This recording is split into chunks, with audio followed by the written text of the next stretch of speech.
Hello and welcome. You're watching Business Today Television. I'm Sakshi Batra, and joining me in this very special conversation is a very, very special person. With me is Mr. Patanjali Keswani. He's the CMD of Lemon Tree Hotels. Welcome to Business Today Television, sir, and thank you so much for speaking to us. You are, in a sector that's in the thick of action right now. There was a period of COVID-19 where the entire sector was under the maximum pressure that we saw, but the way it has really sprung up back on the back of the huge demand that has been seen is remarkable again.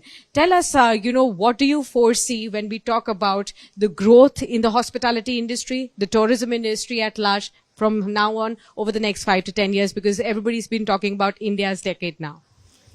So, firstly, thank you, Sakshi.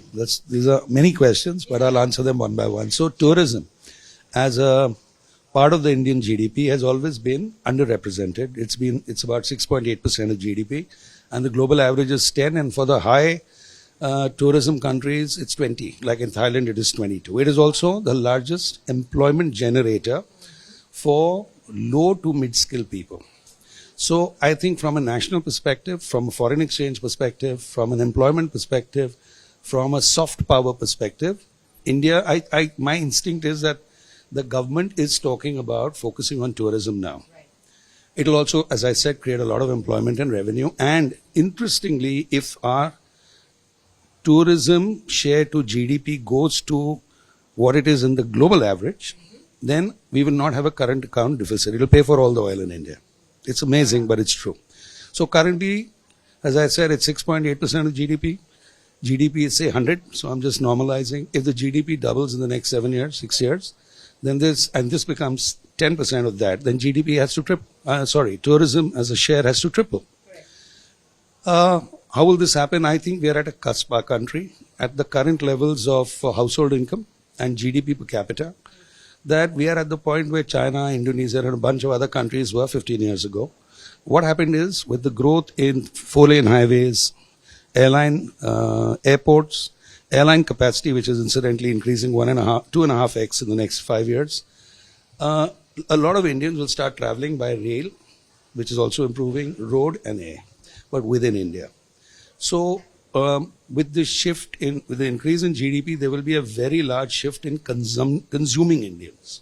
So now, really growth of tourism depends on the number of households that earn 30 lakhs or more. Currently, it's only 5 million in India, or half a crore when there are 280 crore households.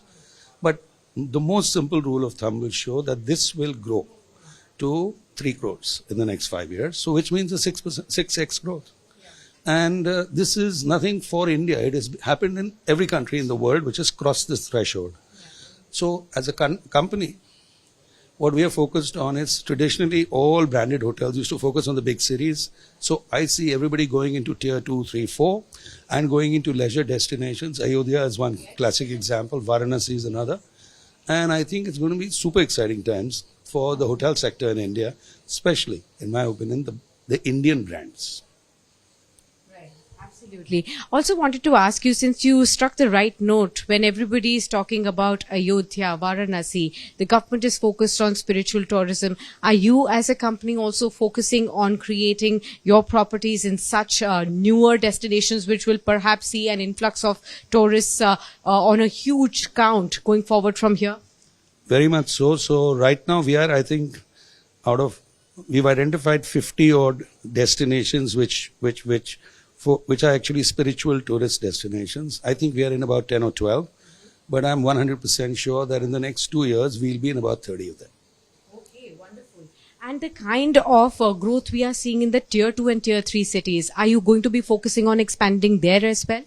Well, we have two types of expansion. One is opportunistic. That is, whenever an owner of a hotel or an opportunity comes, which is anywhere in India, we review it based on demand, supply, and our projection. And one is strategic. So strategic is what you're talking about. That is, are we going to go into different cities? We are currently, I think, in 65 cities. We've identified the 150 cities in India which have a certain population threshold, and another 50 which will achieve that population threshold, and about, as I said, 50 destinations for tourists. So that's 250 destinations. And as I said, we are only in 1/4 of them. So I'm pretty sure that in the next 2 years, we'll cross 150. We'll get to about 60% of these. And that network basically will enable us to offer our customers wide choice. We are mostly focused on Indians, domestic customers.